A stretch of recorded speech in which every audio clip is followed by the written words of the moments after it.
Syukron jazakillahu khair kepada uktina atas tausiah yang telah disampaikannya. Selanjutnya, mari kita simak bersama ceramah agama yang akan disampaikan oleh akhina Roni Kurniawan. Kepada akhina, tafadhal mashkura.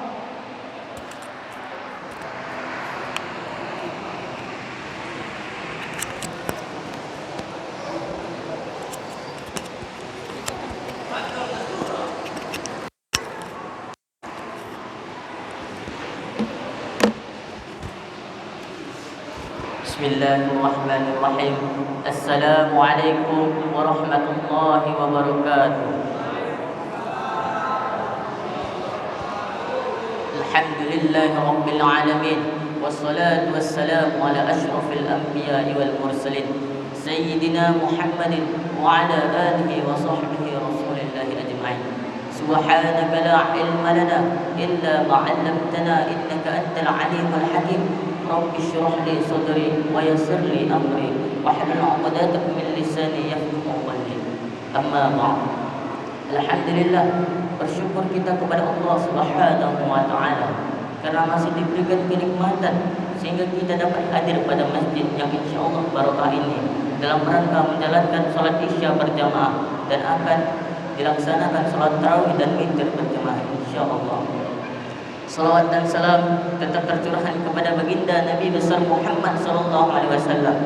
Untuk apa kita berselawat kepada Nabi Muhammad sallallahu alaihi wasallam? Jika di dunia ini kita membutuhkan pertolongan, maka kita bisa meminta tolong kepada saudara kita, orang tua, sahabat dan para sahabat kita. Tetapi ingat, akan ada suatu masa nanti yang mana seperti difirmankan Allah Subhanahu wa taala, yauma yafirrul mar'u min akhihi. Pada hari ketika pada hari ketika manusia lari dari saudaranya, wa ummihi wa abi, dari ibu dan bapaknya, wa sahibatihi wa bani, dari istri dan anak-anaknya. Mengapa semua orang melarikan diri dari orang yang mereka kasihi dan mereka sayangi? Padahal di dunia dahulu mereka tidak bisa berpisah walau sedetik pun. Likulli imri'in minhum sya'nun yughni. Setiap orang dari mereka mempunyai kesibukan masing-masing. Saat itu kita sibuk mempertanggungjawabkan apa yang kita perbuat selama di dunia ini. Langkah kaki, ayunan tangan, bahkan gerak hati kita sekalipun.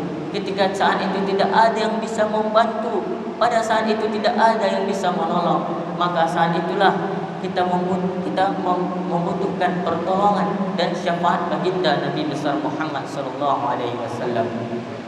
Rasulullah sallallahu alaihi wasallam bersabda, "Awwalan nasi yaumal qiyamah aktsaruhum alayya salatan." Orang yang paling dekat denganku ialah orang yang paling banyak bersalawat kepadaku. Pengen dekat dengan Rasulullah di surga nanti, salawat kuncinya. Perbanyaklah salawat. Maka dari itu, marilah kita sama-sama melafazkan Allahumma salli wa sallim ala Sayyidina Muhammad wa ala alihi Sayyidina Muhammad.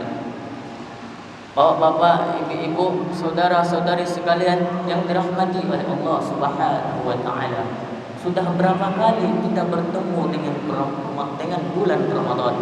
Apakah Ramadan yang lalu kita pernah berjumpa dengan malam Lailatul Qadar? Belum tentu. Karena malam Lailatul Qadar ialah malam yang penuh. Malam yang penuh malaikat turun di sana. Yang dimana malam itu sangat berharga dan penuh kejutan. Malam yang paling berharga yang Allah sediakan pada bulan Ramadan. Berapa banyak orang bertemu dengan bulan Ramadan tetapi tidak menjumpai malam Lailatul Qadar.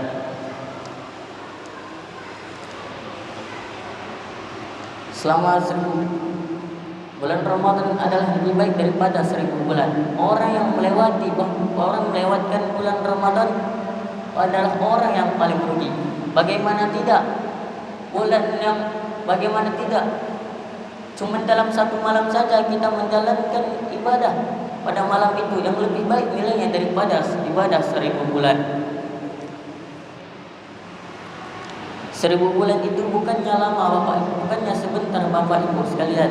1000 bulan itu lama, bahkan seumur hidup, bahkan lebih lagi. Umur kita Umur umat Nabi Muhammad SAW sekitar 60 tahun. Sedangkan 1000 bulan 80 tahun lebih lamanya. 83 tahun lebih lamanya. Di antara kita, adakah yang sanggup beribadah selama 83 tahun? Mengaji, membaca Al-Quran, sholat, berpuasa, berzikir selama 83 tahun lamanya. Apakah di antara kita ada yang sanggup? Tidak ada. Dan Allah tahu semua itu. Makanya Allah berikan pada kita satu malam ini, malam Lailatul Qadar. Makanya di bulan Ramadan Allah memberikan kita kejutan karena tidak tahu kapan terjadinya malam itu. Lailatul Qadar itu jatuh pada malam keberapa? Kejutan agar kita memaksimalkan ibadah kita di 10 Ramadan, di 10 malam terakhir dari bulan Ramadan. Tetapi siapa yang akan mendapatkannya? Dia seperti seorang ahli ibadah, kekasih Allah, yang mana ibadahnya itu sangat berkualitas selama 1000 bulan.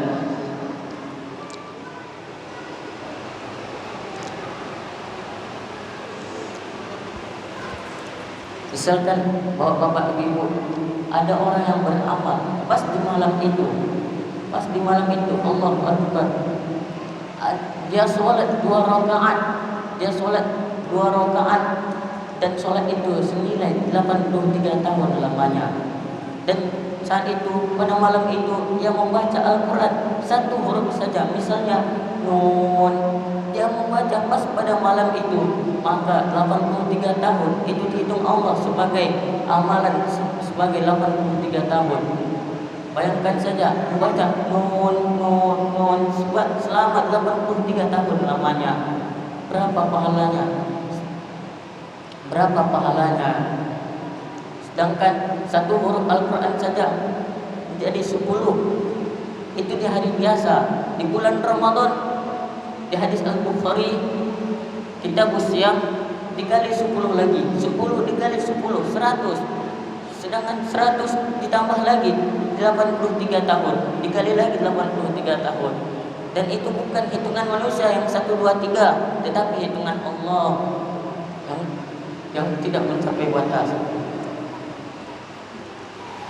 Bapak Ibu yang dirahmati oleh Allah Subhanahu wa taala. Apa kata Nabi Muhammad SAW tentang Lailatul Qadar? Man qama Lailatul Qadri imanan wa ihtisaban ghufira lahu ma taqaddama min dhanbihi. Siapa yang salat pada malam Lailatul Qadar, maka Allah ampunkan dosanya yang telah lalu. Lalu amalan apa yang paling baik kita lakukan pada malam Lailatul Qadar? Kalau kita sampai ke 10 terakhir dari bulan Ramadan, yang pertama beriktikaf. Iktikaf sendiri yang artinya berdiam diri. Di mana kita berdiam diri? Di masjid. Karena iktikaf itu pada dasarnya adalah ibadah makani, ibadah yang ditentukan dengan tempat, bukan hanya ibadah zaman atau waktu, tetapi juga makani, ada tempatnya. Tempat beriktikaf itu adalah masjid, maka carilah masjid. Amalan lain adalah berdoa. Ketika kita beriktikaf, perbanyaklah doa. Apa doa Lailatul Qadar yang diajarkan Nabi SAW?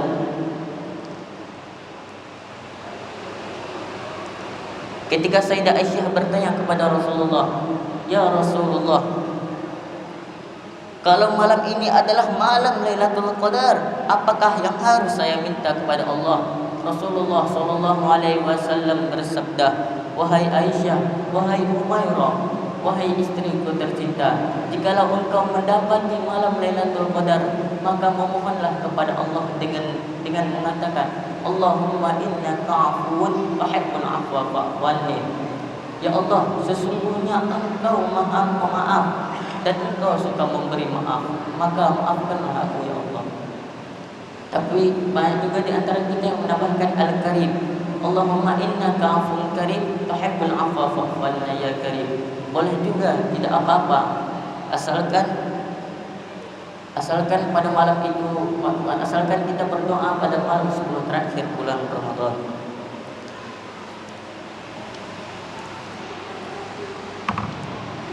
Maka sering-seringlah pada malam terakhir 10 bulan Ramadan ini, sering-seringlah kita membaca Allahumma innaka afuwwun karim tuhibbul afwa fa'fu anna ya karim. Ya Allah, dulunya saya pernah berzina, Allah maafkan. Ya Allah, dulunya saya dulu pernah mabuk, berjudi, minum khamar dan lain-lainnya. Saya dulu pernah meninggalkan solat. Saya dulunya pernah durhaka kepada orang tua. Allah maafkan. Berdoalah kepada Allah pada malam Lailatul Qadar. Ghufira lahu ma taqaddama min dhanbi. Allah akan ampunkan dan maafkan kesalahannya dan dosa-dosanya yang telah lalu. Mungkin ini saja tausiah yang dapat saya sampaikan pada malam yang mubarak ini, yaitu termasuk pada malam sebelum Ramadan, yang termasuk dalamnya satu malam yang kita nantikan selama ini. Semoga Allah menjumpakan kita dengan malam Lailatul Qadar. Amin ya rabbal alamin. Mohon maaf atas kalau ada kesalahan saya yang menyinggung hati bapak dan ibu sekalian, mohon dimaafkan yang sebesar-besarnya. Wabillahi taufiq wal hidayah. Wassalamualaikum warahmatullahi wabarakatuh.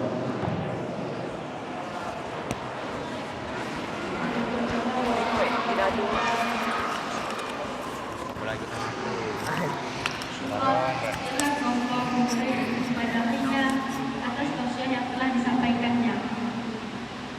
Bapak Ibu jamaah sholat isya dan tarawih yang dimuliakan Allah. Demikianlah pengajian kita pada malam hari ini.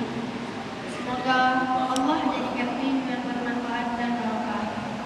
Dan semoga Allah memberikan kepada kita semua kekuatan, kemampuan untuk menjelaskannya kepada kawan dan keluarga. Amin ya rabbal alamin. Sebelum mengakhiri acara, alangkah baiknya bersama-sama kita membacakan doa kafaratul majelis. Bismillahirrahmanirrahim. Subhanakallahumma wa bihamdika asyhadu an la ilaha illa anta